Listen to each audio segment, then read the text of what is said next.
All right. Well, good afternoon, everyone. I want to welcome everyone to today's episode of Purpose Driven Pivot. My name is Greg Clay. I'm the host of this particular web series, and it is my pleasure, my absolute pleasure, to have a friend, a mentor, a big homie, all of that, joining me today on this particular episode, Mr. Rashad Watson. Rashad, what's going on, man? How are you? What up, man? It's Greg Clay. It's my pleasure to be on here with you, my brother.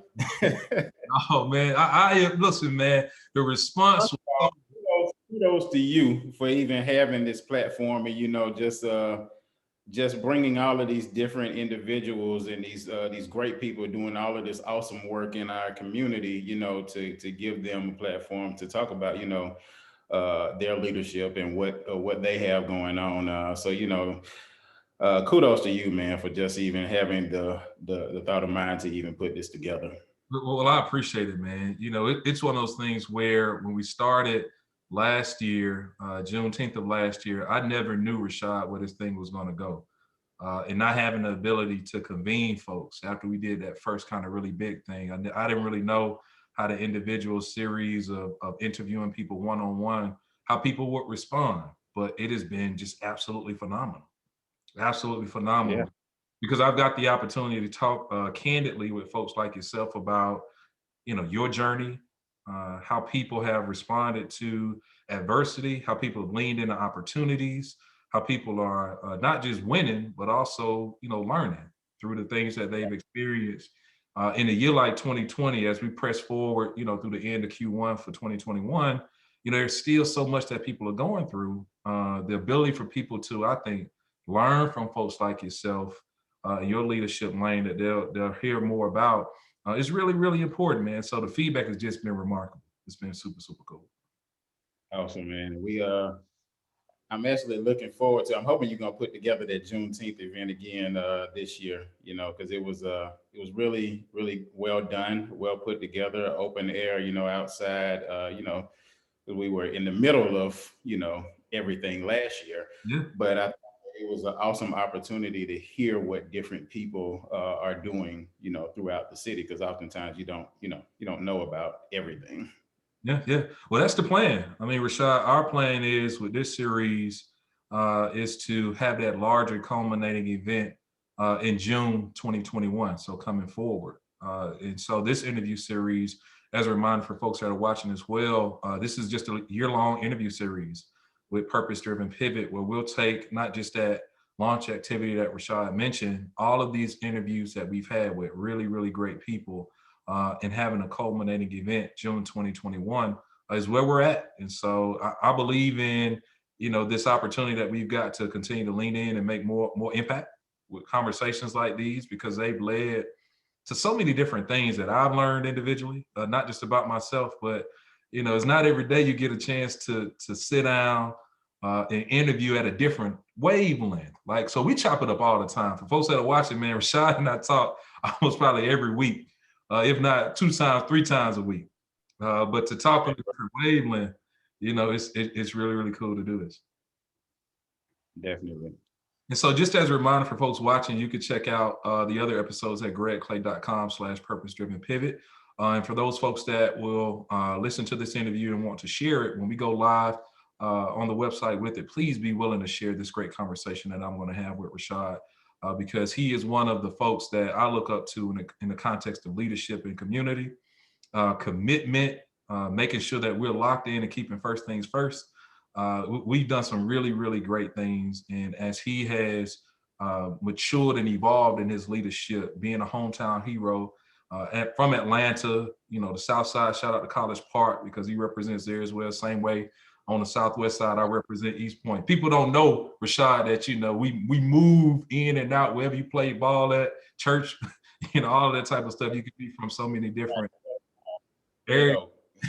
Hey, and mentioning playing ball, shout out to those folks that played at Adams Park, because I see you wearing the Atlanta Black Crackers sweatshirt, which I gotta get that. I don't know where you got it from, but we played when we were coming up playing baseball. I remember they made the switch at Adams Park to all Negro League baseball teams.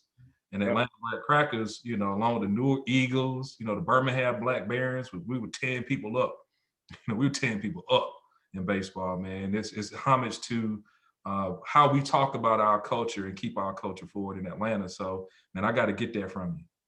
Yeah, man. I actually started my baseball career at Adams Park when I was 4.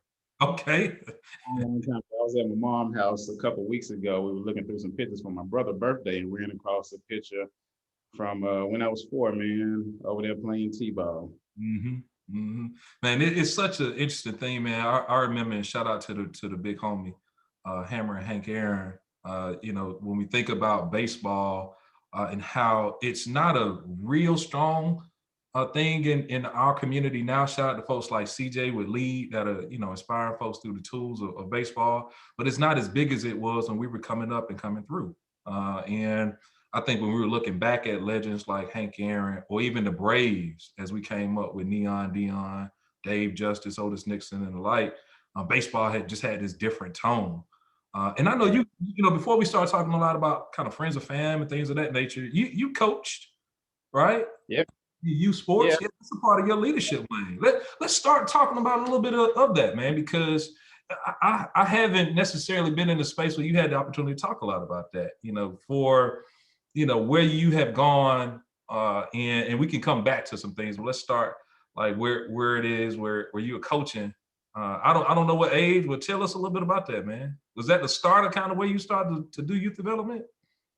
Um, yeah, pretty much. So I've always, I grew up playing football up at Welcome, even before it was Welcome, when it was Red Oak Athletic Association. And so grew up playing football there. Never played, after like 8th grade or whatnot. I went to high school and then, just started playing baseball up at Westlake. But I always, football is my passion. I love football. I can sit and watch it, football season. It's Thursday through Monday. Like it's my wife Nat, she know like we're gonna watch football. And luckily I've married a beautiful woman that loves football just as much as me. So, After that, that's how, but yeah, man. So when I got back home, I wanted to actually give back to the community, you know what I'm saying? Because my dad used to be the president of the Welcome Park Athletic Association. And so we've been deep at Welcome Out for quite a long time, and so I wanted to figure out how I could give back and get back active in the community. And so I actually reached out to one of my old coaches, Coach Johnson, rest his soul. He passed away a couple of years ago, but I used to actually play for him, and so he was actually still up there coaching, oh, and that's so he brought me in, and we and so coached with him for 1 year, and then he kind of retired and stopped coaching. Luckily, I was able to meet a group of brothers that had some kids up there. Coach Bryant Hall, Coach Rod, Coach Kenny, Coach Gerard, and Gerard helps you with shout out to G, the OG. yeah. So met up with them, and they were the little boys at that point were like 5, so they were going on to be 6.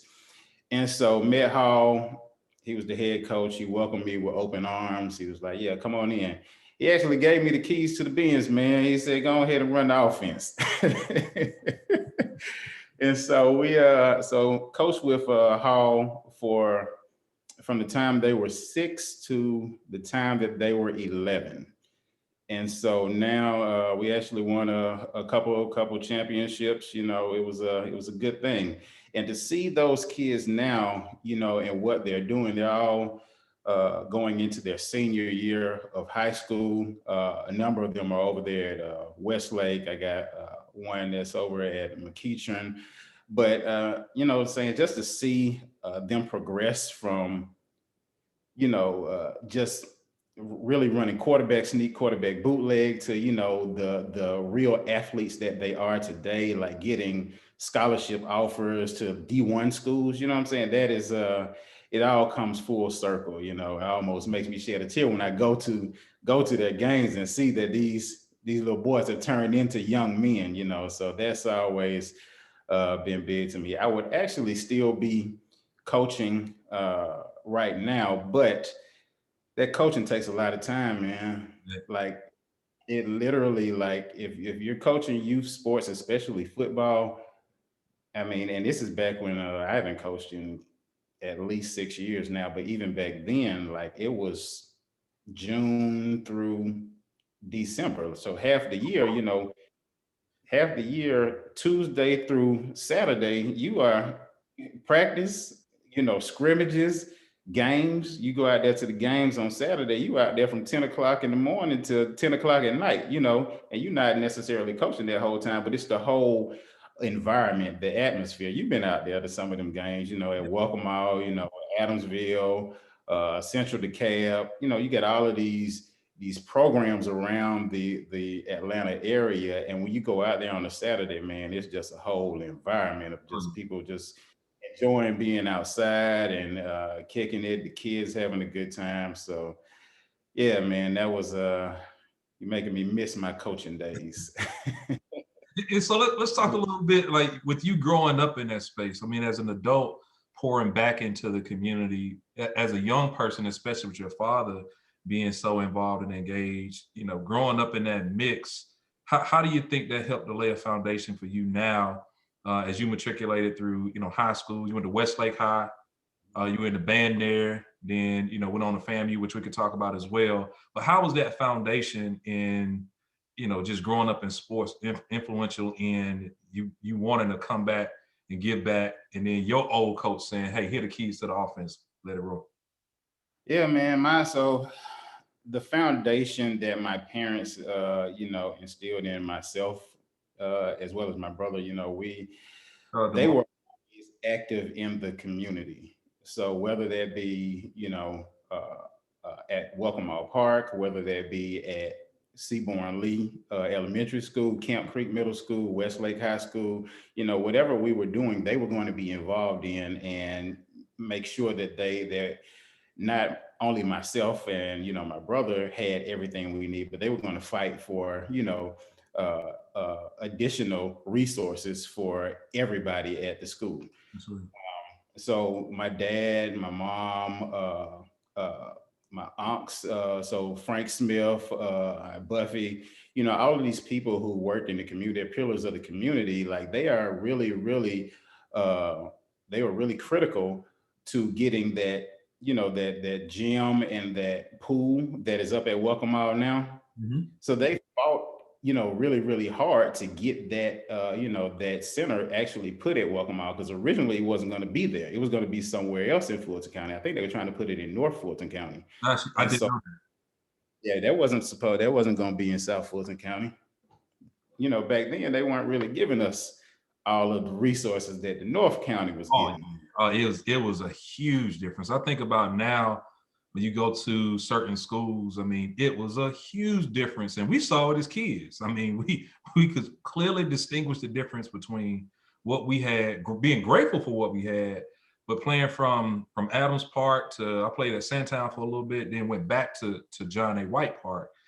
It was a clear difference in the resources, and so not just from what we were playing with, but also the facilities that we were in.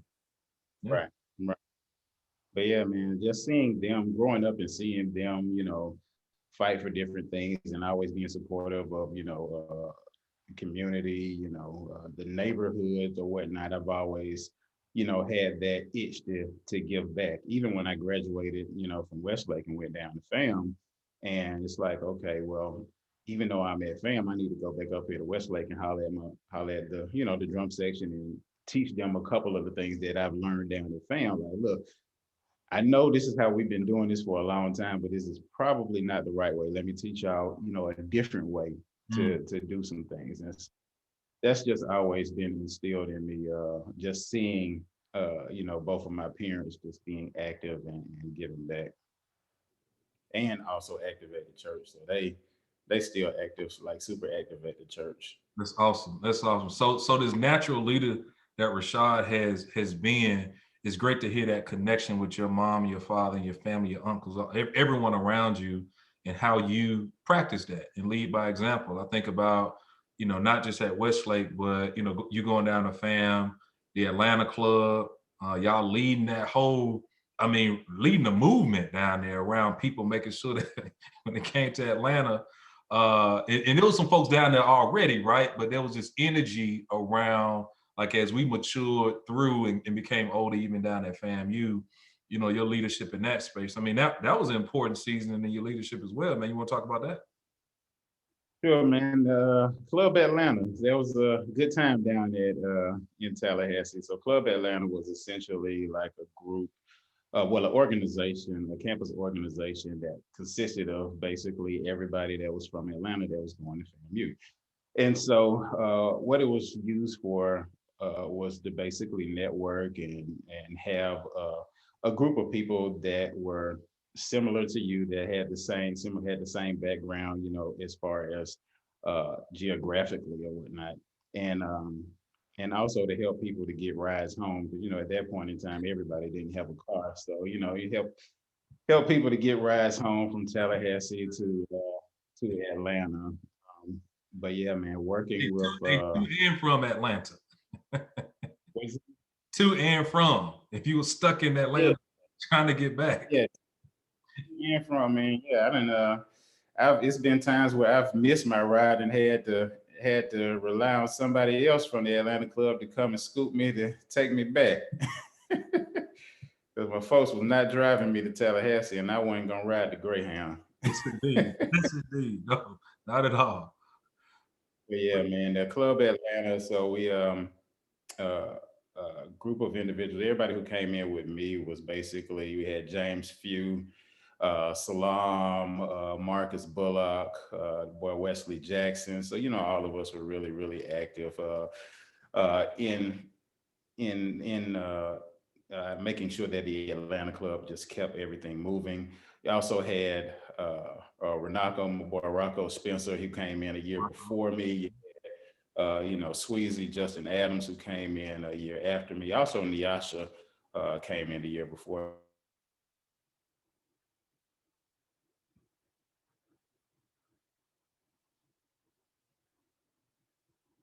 I'm still with you, Rashad. I think you cut out just a little bit, but Okay, can you I'm see still, me? yeah, I'm still with you. Hmm. Okay, yeah, I don't know what just happened, man. You're good. You're But good. yeah, man. So we used to do a lot of events down there. You know, have put up a table on the set every Friday. Make sure that we're selling different things to get funds so that we could continue to have different events. We have a lot of parties, man. A lot of parties. One thing that Yeah. folks just don't do was have a party.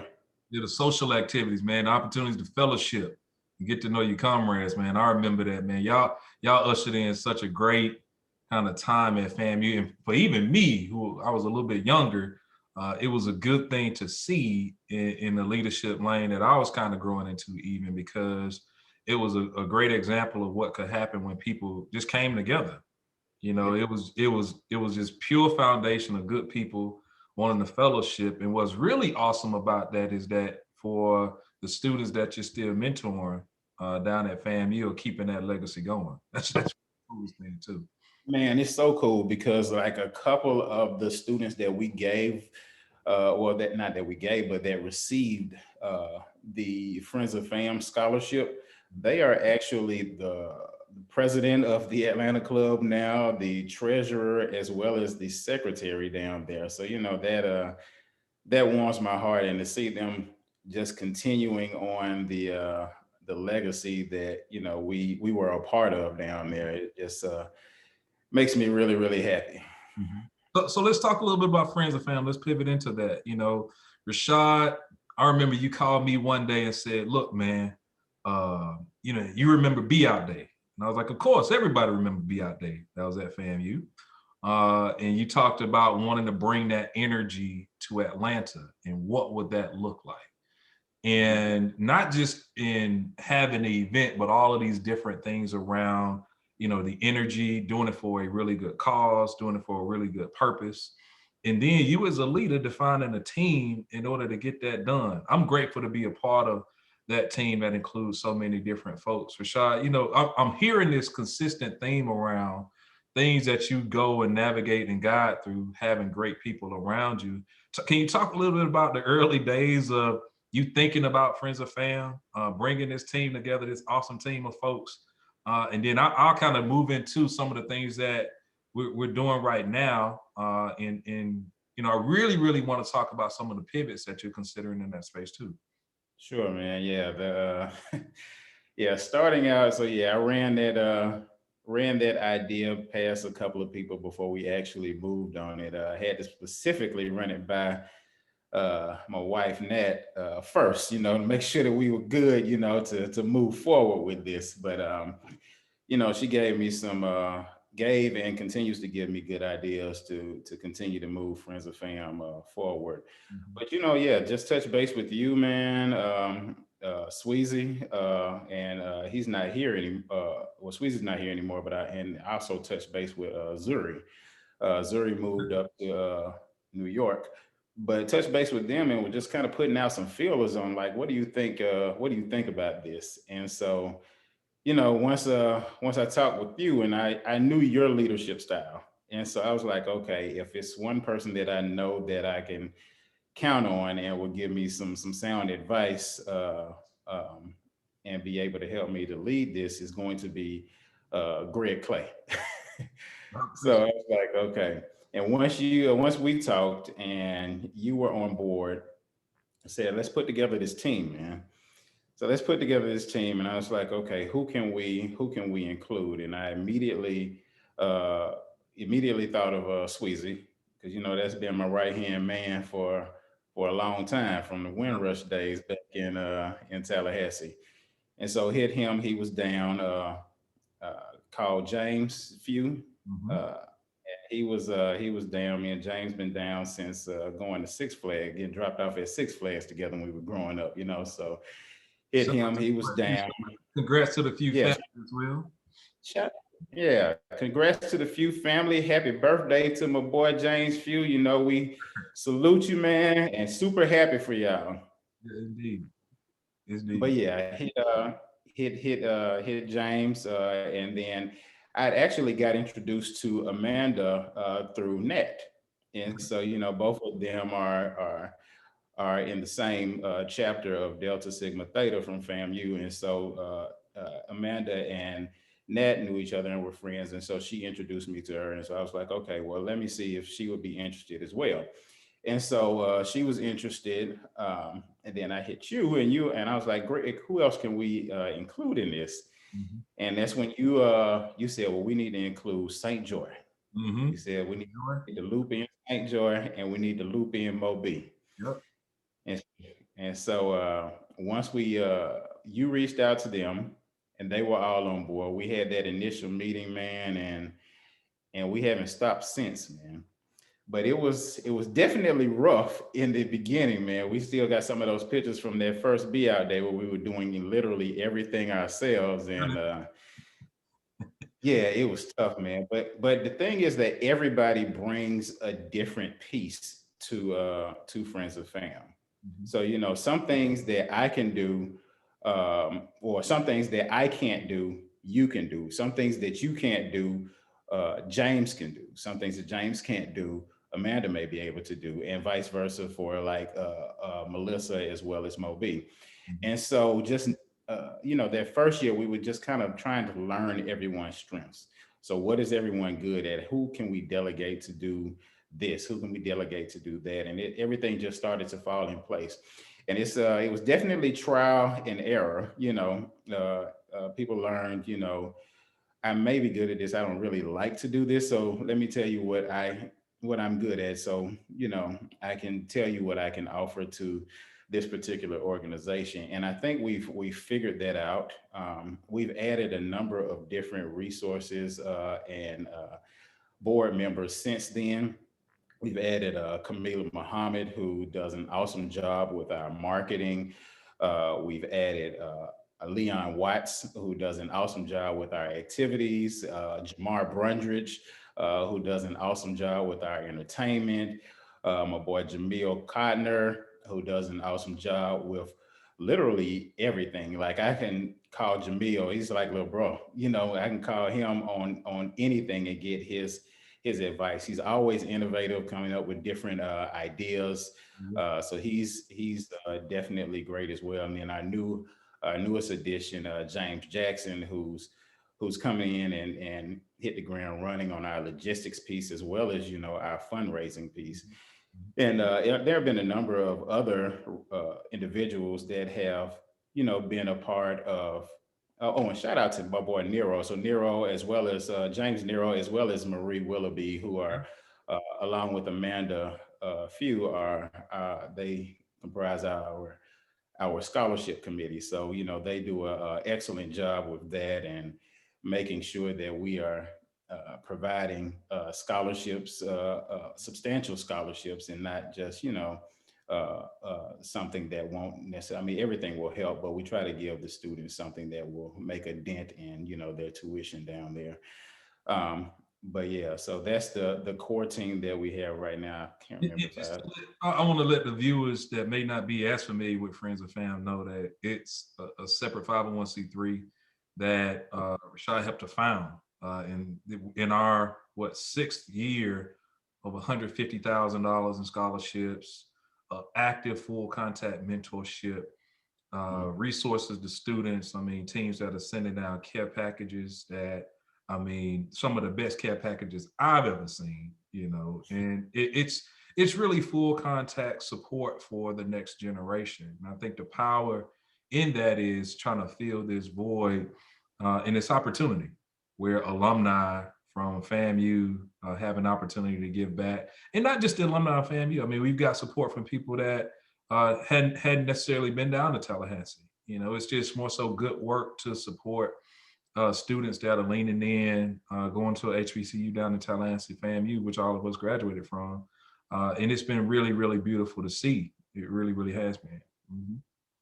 Yeah, man. And one thing that, well, a couple of things. So I definitely want to shout out a couple more people that have been a part of Friends of Fam and Mhm. continue to support Friends of Fam. So my sister, DeAndrea Green, went to middle school and in college where she's been influential with helping from day one.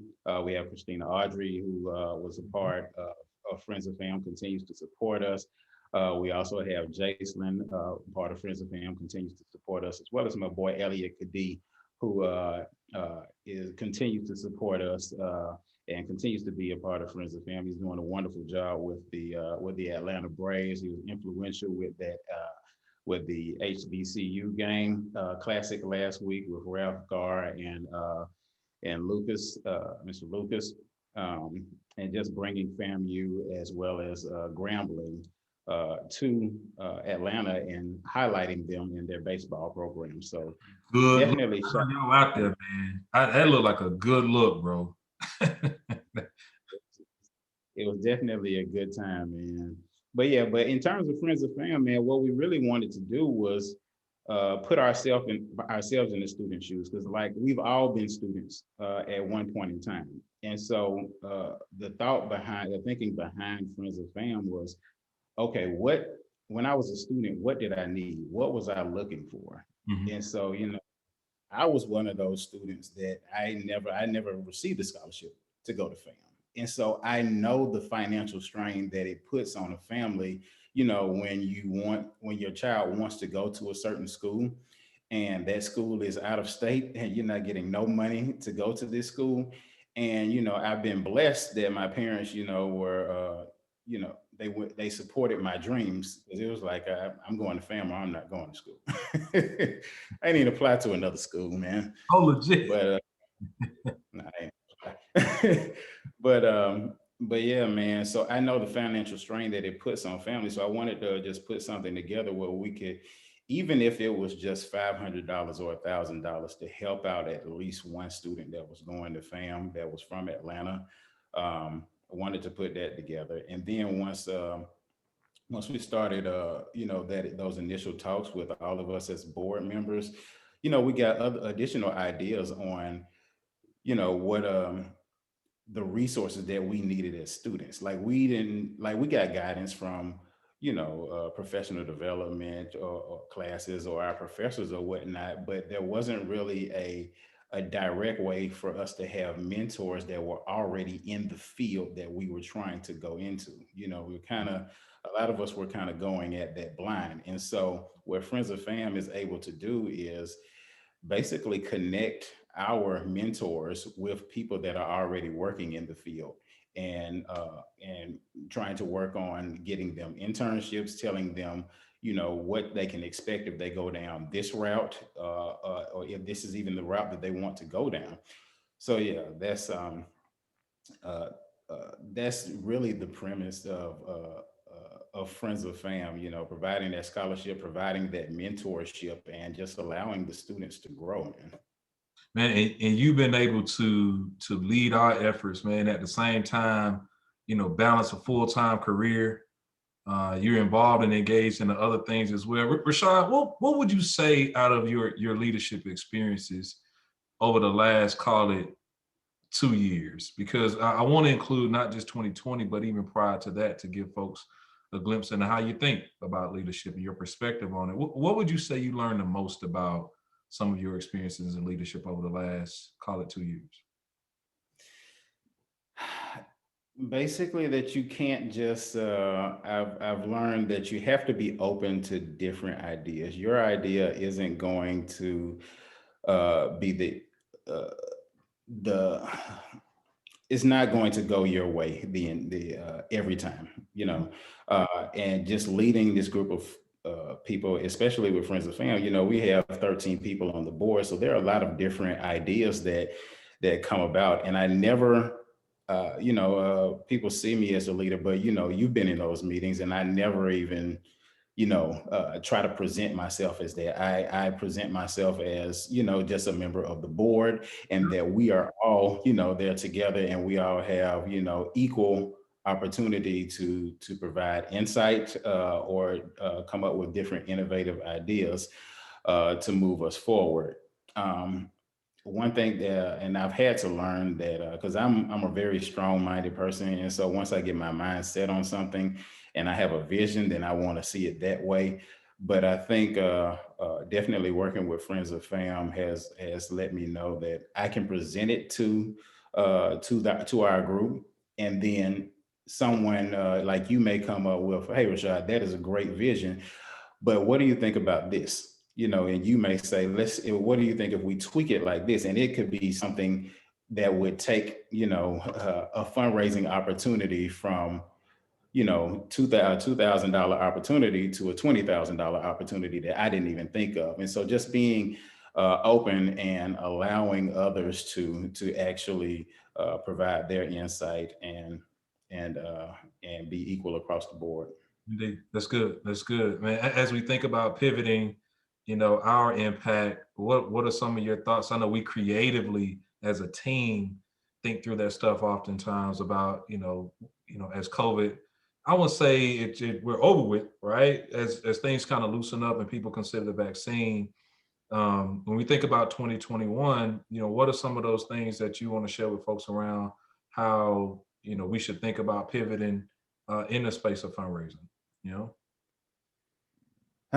So yeah, that's that's in a the tough space of question, right? I mean, it, some, it, it's tough because especially uh with last year as well as like where we are now. Well, people done got their stimmy checks now, so people got a little money now.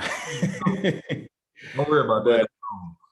but But yeah, man. But last year, we really didn't do any fundraising for Friends of Fam last year, and that was solely because we know what we have people, friends and family that have been affected by COVID, physically as well as financially. We know people who have lost jobs, who have been furloughed, we know people who have lost their lives, have been sick and lost time off of work. And so we collectively as a group decided, like, look, we're not doing any fundraising this year. We're not going to sit up here and just ask people to donate like we normally do when we're asking individuals to donate, on a weekly basis. It's like, okay, we're going to take a step back. And what we're going to do is we're going to put it out there once. We're Mhm. going to put it out there once and let people know that we're not actually having this large be out day events, but our purpose behind the actual event continues, Mhm. which is to provide scholarships to these students. And Greg, man, we were just really blessed. I felt like the Lord really blessed us last year without having a real fundraising push and just doing like maybe one or two different posts um, about donating to Friends of Fam and the scholarship. Greg, we were able to give away $30,000 in scholarships, and that's literally like one or two posts, because we didn't really want to ask people to do like sponsor levels or host committee levels, because it's like you don't know what people are going through, and so it's like we're gonna put this out there. If people give $5, fine. If people give $1,000, then fine. It's all gonna go towards the student. But people really supported us. And continue. They believe in the mission and the vision of Friends of Fam. They continue to donate, and we were able to raise $30,000 to provide to the students. Now, this year, we were hoping that, I think we all were hoping that we would be, a little bit further along with COVID at this point. But I'm still really cautious about having large events Yeah. and putting, people in people's health in jeopardy. I'm not, and I think I speak for myself, but I feel like I speak for, our entire board when I say that we're just not comfortable with Friends of Fam doing anything like that right Yeah, now. summertime would be too soon for, that's just how you feel. Right, right. And so, our main fundraising in the past has really been having events, having that ugly sweater party. Shout out to Amanda and Nero, who started the ugly sweater party back in Tallahassee. We had the ugly sweater party. We would have a Juneteenth event over at MBAR. Yeah. Zay is real supportive with us with that. We have events up at the Civil Rights Museum where we had people come out there. So we've had all of these different in-person events where we've been raising money, but we haven't been able to do that. And so we're still in the process of figuring out different innovative ways to to come up with our scholarship fund for this year. But I do have 100% faith that we're going to hit our goal, Yeah. and that goal is going to be to get another $30,000 to provide to these students from Atlanta. So I do see it happening. And like I tell you, I tell you this all the time, Greg, like if I have the ability, I'm not gonna let us fail. It's not gonna happen. And so, so we'll figure out a way. We'll continue to fundraise. We definitely I was been working with Jamil and Mhm. Elliot, put together a sponsorship deck for this year where we're taking a more business oriented approach, um, and getting sponsorship from different businesses in the Atlanta area, not only the Atlanta area, but just nationally. And really, these sponsorships come off the strength of relationships, that each one of us have built. Yeah. Like I can reach out to colleagues and get them to and just have a conversation with them, tell them what the nonprofit is about, and next thing I know, they're sending a $500 check to go towards a scholarship. And these are people that may have never been to Atlanta. They've never even heard of FAMU, you know, but they believe in the vision and everything that we have going on. And there's been So so many conversations around, like HBCU culture. I think about even the last All-Star game that was in Atlanta that showcased a number of schools, including FAMU. I mean, we were on the main stage where they showed, video to March of 100. Rashad, mhm. I really do think behind this vision of this tangible representation of not just FAMU, but HBCU culture and the opportunity that Friends of Fam has to continue pushing this narrative around support, around influence, around culture. Like it really, really is something that without us being at that table, with folks, not that we're ushering in ourselves, but we certainly are ambassadors for it. in a meaningful way in a city like Atlanta, you know? Yeah, yeah. I think that Be Out Day is kind of like an introduction for the students to actually feel that HBCU culture before they even get down to Tallahassee. Because what we've literally done is recreate what we had, you know, in Tallahassee. And so they come out there, they're able to see all of these different FAMU graduates that are successful, that are having a good time. And, we have other people that are out there as well. I have a lot of friends that went to Tennessee State, have friends that went to Southern, and, they all come out there. It's all love, when we're out there at Be Out Day. But that culture is something that just can't be replaced. Ned and I were talking about that earlier. Like you can't replace that HBCU culture. And I mean HBCU culture as in going there for undergrad, really. Yeah. Like that undergrad is completely different than going there for grad school. You know what I'm saying? Like you got to get that undergrad experience. Like I've met some of the best friends that I have in my life, my freshman year, people that I still talk to this day. And I met them 20 some years ago, so that culture and just the support that you get from the HBCUs, it's priceless. You can't replace it, man. And generationally, Atlanta's been a different place for FAMU too. Part of my influence around wanting to go to FAMU or even just, finding out about it was like Atlanta Classic.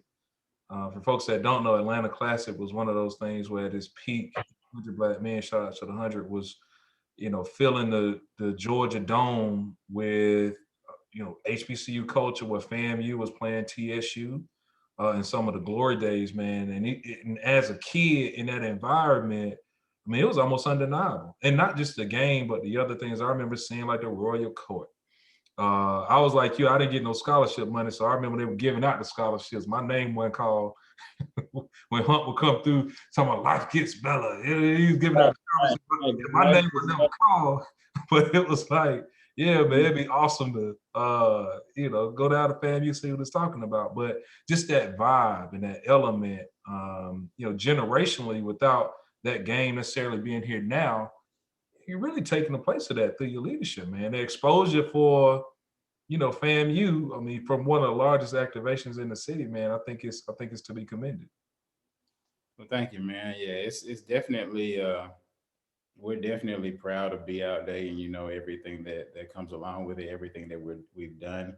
And I even though I had the initial idea, I definitely don't do it by myself. So I'm always going to give a shout out to the entire team that helps us put that on. Which you did, man. That's one lesson in leadership, y'all that's watching, man. Shout out to your entire team, which Rashad did, man, which is something that's keeping him noble, man. It keeps him at the forefront of my mind of his leadership. Rashad, let's talk a little bit about, what Rashad does in his spare time, man. And shout out to Nat, man. Every time I look at your timeline, man, y'all flying all over the place somewhere, man. And we want to know where you're at. You know, Man, so we we've know been grinding for about a year, man. that's true too. That's true too. But I know that when things open up, look, we planning our first trip, trying to get on the books after I get vaccine. But I know you Mhm. love to travel in your spare time, man. Tell the folks a little bit about yourself beyond, working as an executive in the healthcare space, working as a servant leader, whether it's attached to youth development or friends or fam. What are some of those things that Rashad likes to get into, man? Yeah, man. So I mean, of course, we love to travel. Love to experience different cultures and see different things.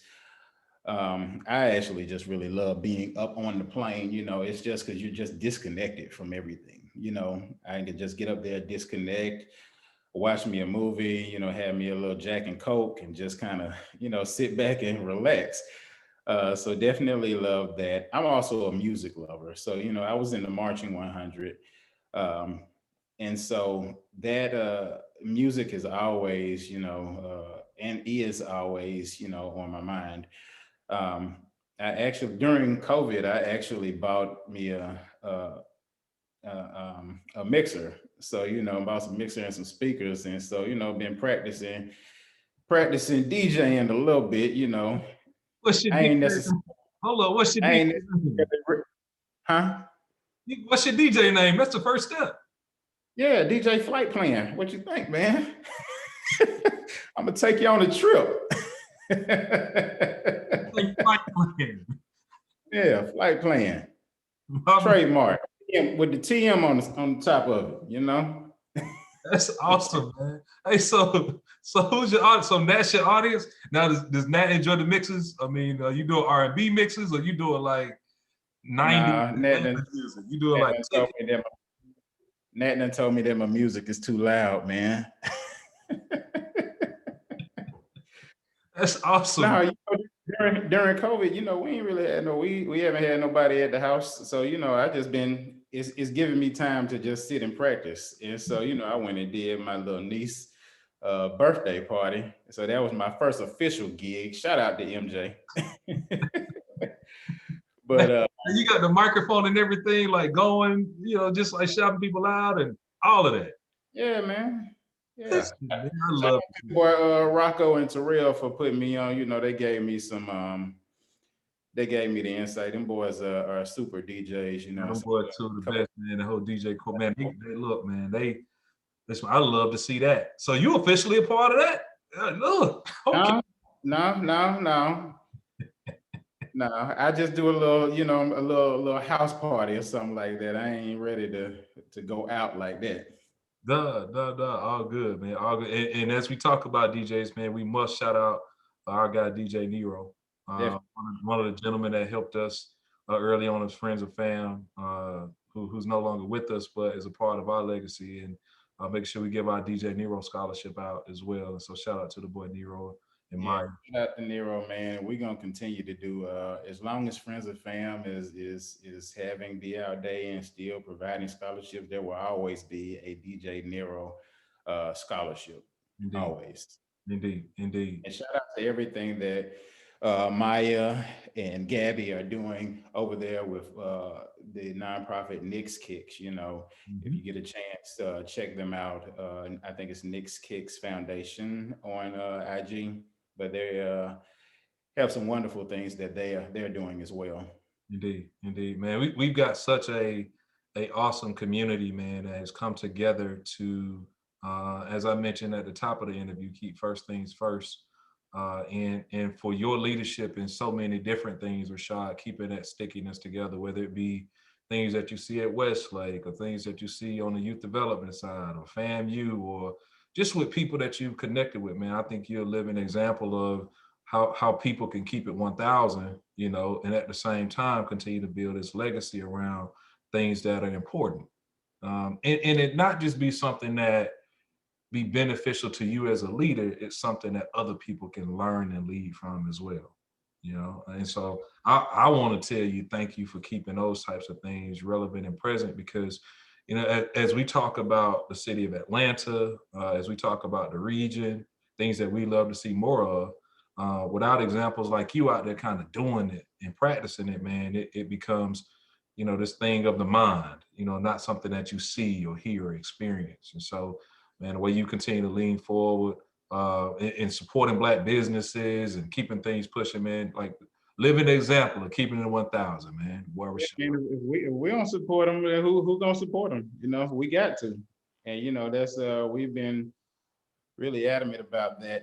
Just if trying to really just go out of our way to make sure that we do support these Black businesses, and not just one time, but on a consistent basis. Totally. Totally. Yes, And that's a part of, that's a part of leadership too, man. There's this dynamic that we've got to get really, really comfortable with, and it's not just a trend, right? Right. Mm-hmm. Mm-hmm. So what else on the side of Rashad? You mentioned traveling. You mentioned now you're DJ, right? What else in Rashad's realm is something that he enjoys doing to pull him away from everything? Yeah, man, cooking on the grill, frying this fish. That's me. What this weather done break. Oh yeah. I got to get you on that pool table too. Don't forget about that as well.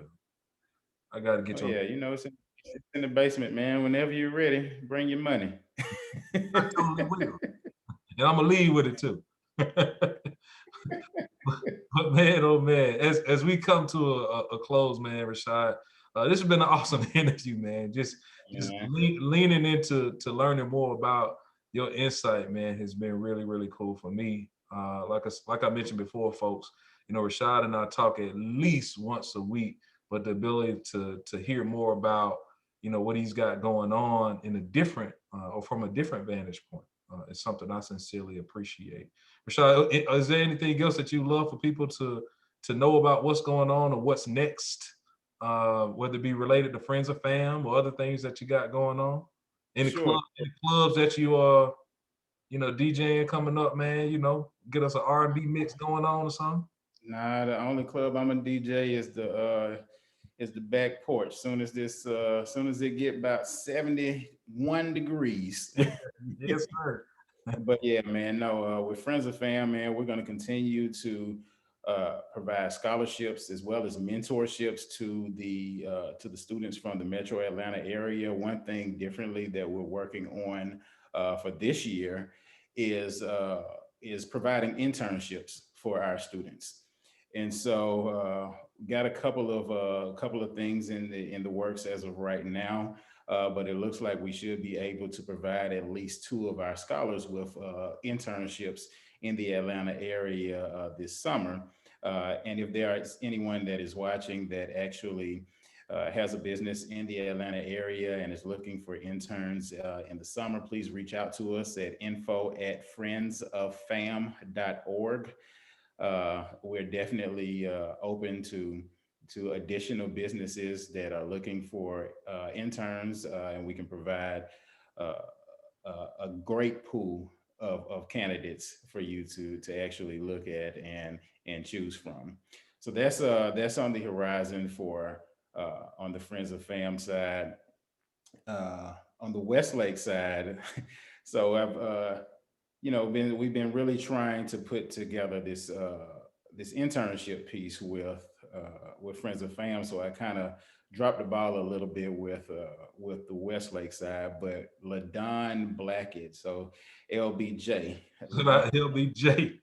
Ladon Blackett Jones. So we graduated from high school together. That's my homegirl, but her and I are going to be basically trying to put together um, an alumni association for uh and not necessarily alumni association, but just alumni gathering. You gonna speak it, man? No, man, y'all No, forming to get to it. no, because we got a name. That ain't what the name is though. I got you. But yeah, man, we are putting something together for Westlake, man, and we kind of just we've seen how the greatness that and the great things that you're doing with Mays High School, and you all have a great alumni base here in Atlanta. Some of you as well as a lot of my closest friends went to Mays, and it's really good people. And Mays has been around, for a long time, so you have a really good base. But you've been doing some wonderful things with the Mays High alumni, and so Don and I talked. To your point, you can't do it without your team, man. We got an awesome, awesome team, awesome leaders in the past too. Yeah, yeah. Yeah, man. That speaks, man. That speaks volumes. I'm so glad that you and LBJ and others are thinking about that. When folks think about the fabric of institutions that have been raising leaders. I mean, we talk a lot about APS, but we can't forget about Westlake, right? And Westlake, right down the edge. I mean, y'all Fulton County School, but I consider it. Some of my best friends come out of Westlake, man. Some of the strongest leaders in the region have come out of Westlake that represent Atlanta, and so. For what you all have done, congratulations! Another state championship over there for the ladies Hey, team. man. Yeah. Hey, Coach Hank doing the thing. I mean, yeah, they done won four straight state championships. I don't think they lost a game in 3 years. So that's shout out to the girls basketball over there, man. They are doing the thing. Shout out to the boy Carl over there too, man, athletic director. Yeah. Oh, Carl is definitely doing this thing over there. My Rattler brother and my Southside brother from Creekside. Yeah, So yeah. definitely some great things happening over there. And you know what's crazy, Greg, man? We LBJ and I were we were putting this alumni group together last year. And we had actually been in contact and had conversations with Jamar Robinson, who was the principal at at West before his unfortunate passing. And you know, Jamar was my drum major my freshman year in the marching 100, and so I had a relationship with Jamar like that. That's a big homie. And so, you know, we had our initial conversation. He was all on board. You know, we were pushing forward, and this was the year that we were actually going to make some things happen, man. And then, you know, the unfortunate situation happened with him and his wife. And so, a part of me feels like, you know, we have to do this, you know, because we had this conversation with Jamar, you know, on how we're going to, you know, have a presence back up at the school. And all he was just based on, you know, providing scholarships to the students, to the seniors that were going to college. That was his whole thing, you know. He was like, I don't care how y'all do it. You can form a formal alumni association. You can, you know, you can come through the school. He said, but I just really want to just be able to provide some opportunities, some scholarship opportunities for these students that are going to college, because they have a very high rate of students that are actually going to college over there at Westlake.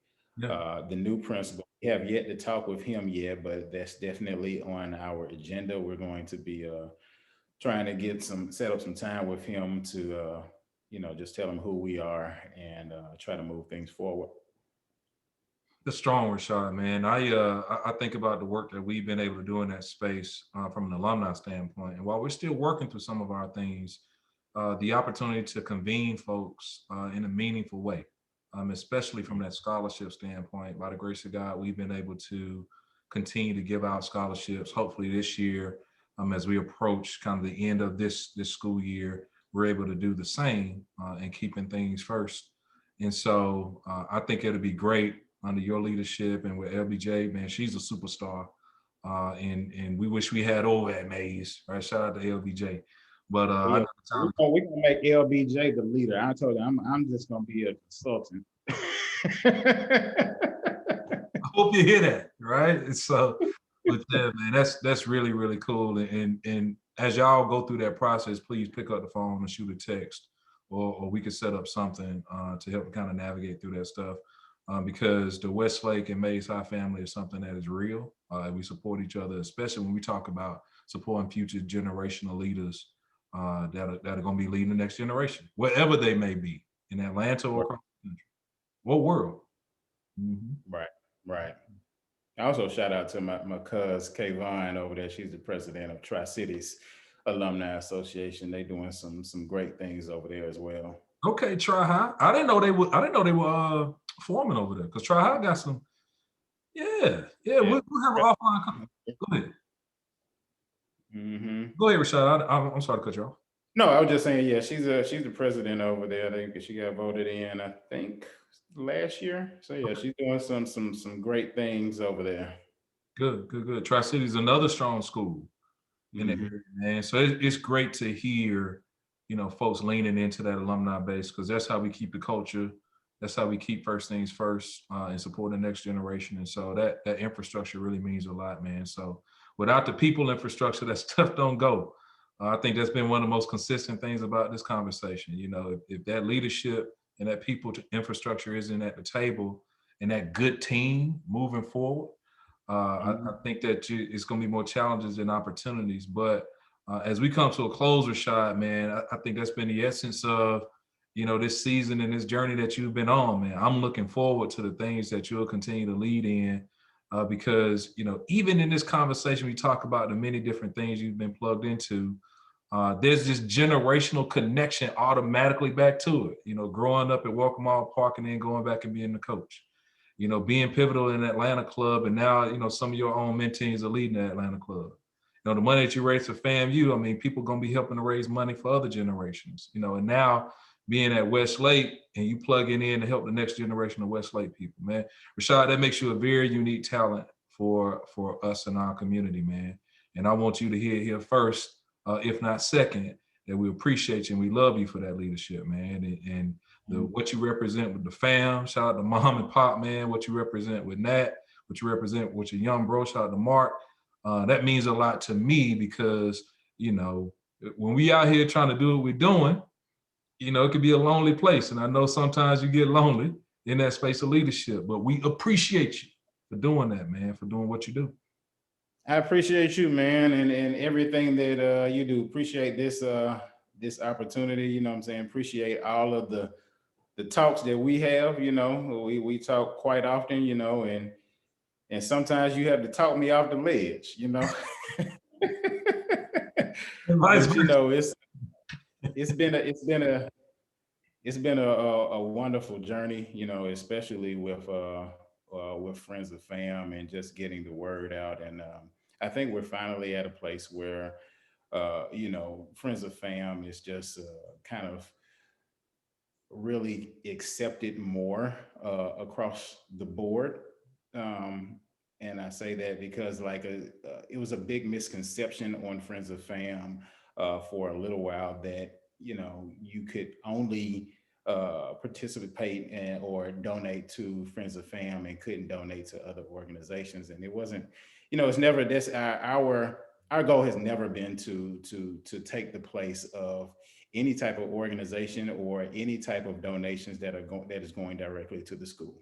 You know, like I Ned and I donate to the school as as well as Friends of Fam. You know, it's no reason why you can't do both. If you don't want to do both, then it's perfectly fine. But you know, uh, it's no reason to that you can't do both. And I think we're finally at a place where people are understanding that you know you can do both. You can support the students that are in the Atlanta area that are going to go to FAM, and you can also donate money directly to the school to help the school because the school definitely needs the money as well. You know, and so it's just you know, we have these conversations with different people, you know, when I meet different FAMU rattlers, and you know, once I have the conversation, or you know, not just myself but other people that are on the board have these conversations with individuals, then they're like, oh, okay, I didn't really know that it was,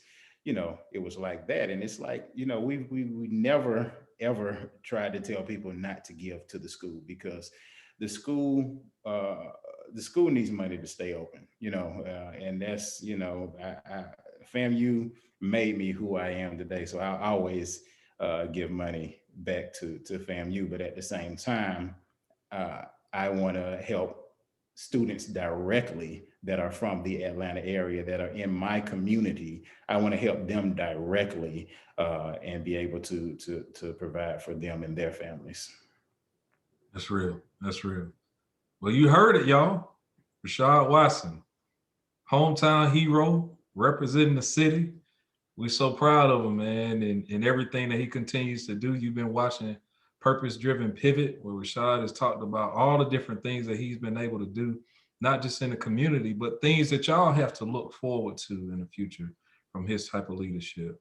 And so this has been an awesome, awesome interview, man. And I really, really appreciate your time. I appreciate your friendship, man. And I'm looking forward to continuing to build with you, man. Yes, sir, man. Yeah, let me know when you're ready to come over here and donate to the Watson Pool Table Fund. We gonna play for that sweatshirt. That's what we gonna play for. Hey, that's what we'll play for. Hey, man, shout out to the Negro Leagues too, man. I think this is the 100-year anniversary of the Negro Leagues, and shout out to CJ Stewart for everything that he's doing, you know, in the community for young African American baseball players. A little known fact is that Courtney was actually one of the main people that uh, got me to play baseball at Westlake. So I was in eighth grade. I was in eighth grade when he was a senior, and he came to Camp Creek, you know, to speak to us. And he came. They had to cut off jerseys with the Westlake going across. I was like, you know, I've always been a person that's gonna try to be fresh. I was like, I got to have the jersey, you know. I'm good enough to get the jersey. So yeah, man, made varsity ninth grade, got that jersey, number 24. And Okay. yeah, man, out to CJ. Man, shout out to the boy CJ, man. And they just doing him and Keller, they do some amazing work, man. And Yeah. now I'm surprised I ain't running to you out there in the Sandtown days. Man, I was out there at Sandtown, I had to come on back, man. They said, look, how you gonna play for Mays and be out there with them? I said, man, that's what I Yeah, want. man. We ain't never, I hate to put you on like this, put you out there like that, Greg, but we never really lost to Santown. So I don't know if you really necessarily wanted to see us. We It's ain't really concerned with Santown in our, we were more concerned with old Net. you concerned with going to Old Net. Man, those some good memories, some good days, boy. Some good days. Yeah, man. All good, man. Well, I appreciate you, man. Y'all enjoy the rest of your Sunday round. Tell Nat hello from my family to yours, man. And so we'll keep things pushing. Folks, you can check this episode out at gregclay.com/purpose driven pivot, along with our other episodes. And you have just heard from the leader, the community champion, Mr. Rashad Watson. Y'all take care. We'll talk to you soon. All right. Thank you, Greg.